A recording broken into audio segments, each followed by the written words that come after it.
वाली सीधी सादी लड़की थी। वो एक बहुत ही गरीब परिवार से ताल्लुक रखती थी। उसके माता पिता का देहांत बचपन में ही हो गया था, जिसके बाद वो अपनी बूढ़ी दादी के साथ रहा करती थी। दादी ने जैसे तैसे कर उसे 12वीं क्लास तक शिक्षा दिलवा दी थी, और अपनी गरीबी के चलते मीना को कॉलेज की पढ़ाई नहीं करवा पाई थी। साथ ही अब उनकी तबीयत भी ज्यादा खराब रहने लगी थी। ऐसे में घर की सारी जिम्मेदारियां मीना के ऊपर आ जाती हैं, और वो अपना और अपनी दादी का भ्रमण पोषण करने के लिए मिट्टी के घड़े बनाना शुरू कर देती है और साथ ही उन्हें बेचने लगती है। पर उसके दिल में पढ़ लिख कर कुछ बड़ा करने की चाहत हमेशा रहती है, जिसके चलते वो रोज ही अपने गांव के स्कूल के गेट पर खड़ी होकर बच्चों को निहारती रहती। ऐसे ही एक दिन उसके गांव में शहर से कुछ लोग स्कूल के लिए डोनेशन देने आते हैं। जब वो लोग मीना को ऐसे स्कूल के बाहर खड़े होकर पढ़ता देखते हैं तो उससे कहते हैं, बेटा तुम्हारा नाम क्या है और तुम स्कूल के बाहर क्यों खड़ी हो? तुम्हें सजा मिली है क्या? जी मेरा नाम मीना है। नहीं साहब जी, मुझे कोई सजा नहीं मिली। मैं तो बस यहाँ खड़ी होकर स्कूल के बच्चों को देख रही हूँ। थोड़ी देर मतलब तुम्हें स्कूल में पढ़ती नहीं हो क्या? नहीं साहब जी, मेरे पास इतने पैसे नहीं हैं कि अब मैं पढ़ाई कर सकूं। तो क्या तुम्हारे माँ बाप के पास इतने पैसे भी नहीं है कि वो तुम्हें स्कूल में पढ़ने के लिए भेज सकें? साहब जी, मेरे माँ बाप होते तो मुझे जरूर पढ़ाते, लेकिन तो इसका मतलब तुम्हारे माँ बाप भी नहीं है? जी साहब जी। तो तुम्हारा गुजारा कैसे होता है? जी मैं मिट्टी के घड़े बनाकर उन्हें बाजार में बेचती हूँ ताकि मेरी दादी और मेरा गुजारा चल सके। तुम्हारी दादी भी है, पर जब तुम घर पर नहीं होती तो उनका ख्याल कौन रखता है? जी कोई नहीं रखता।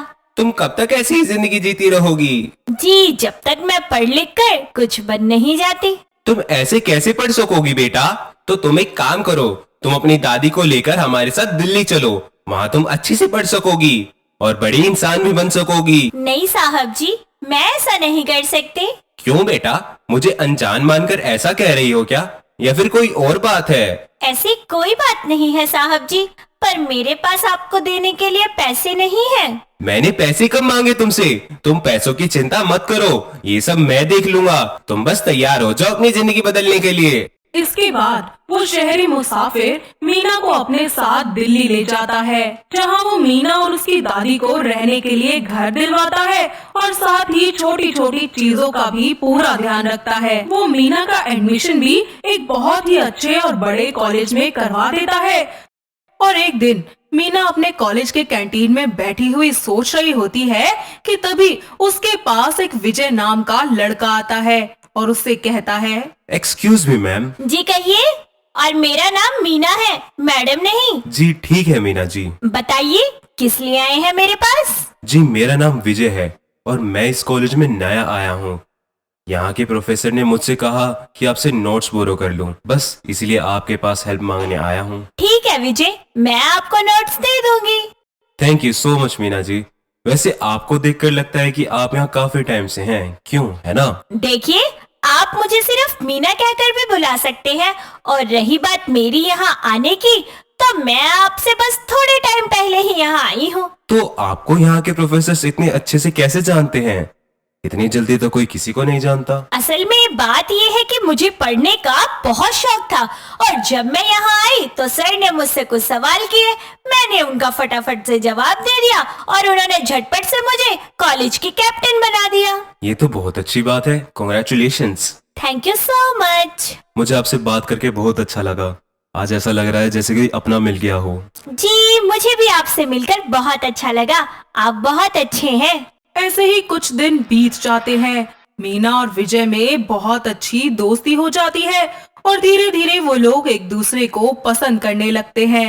और एक दिन विजय ये बात ठान लेता है कि वो मीना को अपने दिल की बात बता देगा, और उसको बताने के लिए वो उसके पास जाकर उससे कहता है, मीना, जब तुम मेरे पास होती हो ऐसा लगता है जैसे मैंने सब कुछ पा लिया है अपनी जिंदगी में। सच?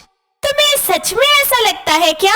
हाँ सच में, मैं हमेशा तुम्हारे साथ अपनी जिंदगी बिताना चाहता हूँ। मैं भी यही चाहती हूँ विजय, मैं अपनी पूरी जिंदगी तुम्हारे साथ बिताना चाहती हूँ। कुछ ही दिनों बाद वो दोनों अपने घर वालों की रजामंदी से एक दूसरे से शादी कर लेते हैं। शादी के बाद मीना अपनी बूढ़ी दादी के साथ अपने ससुराल में रहने लगती है और उसकी सास कल्पना भी खुशी खुशी अपनी बहू और अपनी बहू की दादी को स्वीकार कर लेती है। ऐसे ही एक दिन कल्पना अपनी किसी सहेली के घर उससे मिलने चली जाती है और दादी चुपचाप जाकर अपने कमरे में सो जाती है। तभी मीना घर के कामों में लगी होती है और अचानक घर में दो चोर घुस आते हैं और मीना को अकेला देखकर उसकी तरफ बढ़ने लगते हैं और उसे पीछे से पकड़ लेते हैं। मीना उन्हें देखकर चिल्लाने की कोशिश करती है, पर वो दोनों मिलकर उसका मुंह बंद कर देते हैं और उसे नीचे गिराकर उसके साथ रेप करने की कोशिश करते हैं। पर जैसे तैसे वो अपने आप को बचाकर वहाँ से भाग जाती है, लेकिन वो लोग उसे एक बार फिर पकड़ लेते हैं और उसे अपने साथ उठाकर ले जाते हैं और उसकी दादी को इस बारे में कुछ खबर भी नहीं होती। कुछ ही देर बाद कल्पना वापस घर लौटती है और घर में सारा सामान ऐसे फैला हुआ देखकर वो चौंक जाती है और मीना को आवाज देने लगती है। साथ ही उसे पूरे घर में ढूंढती है। तभी कल्पना की आवाज सुनकर दादी उठ जाती है और दादी के पास जाकर कल्पना उनसे पूछती है, अरे माँ जी, आपने मीना को कहीं देखा है क्या? नहीं बेटा, मैंने तो नहीं देखा, पर क्या हुआ?